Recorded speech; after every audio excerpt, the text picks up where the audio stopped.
सौतेली माँ का अत्याचार। किसी राज्य में एक राजा और एक रानी राज करते थे। उनके पास एक बेटा और एक बेटी थी। लोग प्यार से लड़के को राजकुमार और लड़की को राजकुमारी कहा करते थे। एक दिन अचानक किसी कारणवश रानी की मृत्यु हो गई। राज्य के प्रजा बहुत दुखी थे। अब राजकुमार और राजकुमारी अकेले पड़ गए।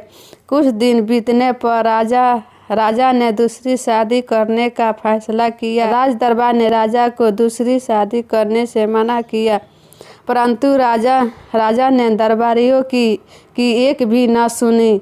अगले दिन राजा ने दूसरी शादी कर ली। दूसरी शादी करते ही दोनों भाई बहन और अकेलापन को महसूस करने लगा।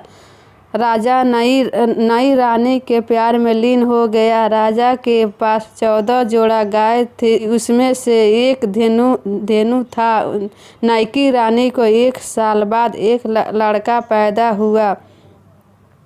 नई रानी को अपने बेटे से प्यार, सौतेले के बेटे बेटी से नफरत होने लगा। अपने बेटे को सदा प्यार करती और सौतेले के बेटे को सदा फटकारती रहती।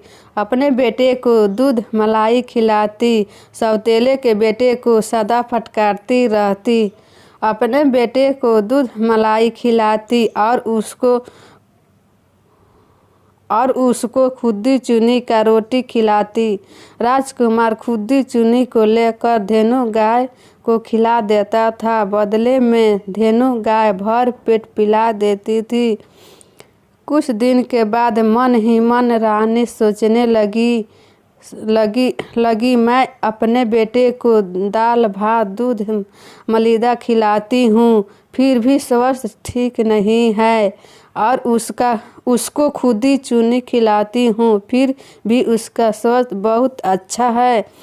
इस प्रकार नफरत की दुनिया में कई साल बीत गए।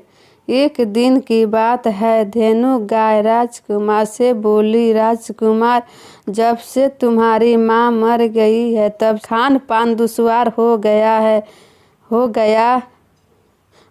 नई रानी तो कभी भी आत्मा से खाना नहीं देती है। यदि मैं आज तक इस खूटे पर रहा तो सिर्फ तेरे खातिर। अब तुम्हारा दुख मुझसे देखा नहीं जाता। आओ मेरे पीठ पर सवार हो जाओ। मैं तुम्हें आकाश में ले जाकर एक गुप्त बात बताऊंगी जो हर हमेशा तेरा काम आएगा। राजकुमार ने ऐसे ही किया। धेनु गाय आकाश में उड़ गई। ऊपर जाकर धेनु गाय बोली, राजकुमारी, तुम्हें जब भी किसी चीज़ की दिक्कत हो या कोई कष्ट आ जाए तो मेरा नाम ले लेना। मैं तुम्हारी खातिर और तेरी माँ के खातिर सदा तुम्हारे साथ रहूँगी। जब भी अधिक संकट आए याद कर लेना। जय माँ बूढ़ी गाय, जो चाहोगे तुम्हारा काम बन जाएगा। इतने कहकर धेनु गाय स्वर्गलोक चली गई और राजकुमार पुनः पृथ्वी पर आ खड़ा हुआ। दोस्तों, यह कहानी आपको अच्छी लगी तो मेरे वीडियो को लाइक और सब्सक्राइब करना न भूलें।